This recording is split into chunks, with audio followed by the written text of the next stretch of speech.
To show water running notification as pop-up in Samsung Galaxy S23 Ultra, swipe down the top of the screen and then tap setting icon.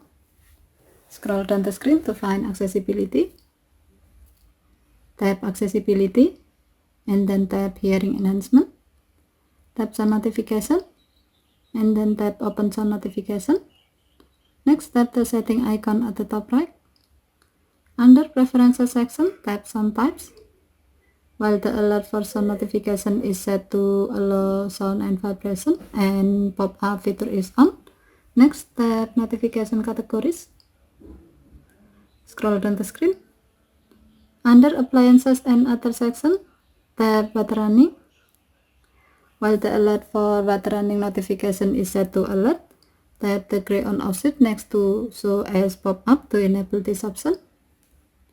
When the switch turns blue, it means that this option is on. By enabling this option, when sound notification feature is on and it detects a water running sound near you, your phone will show the notification as pop-up.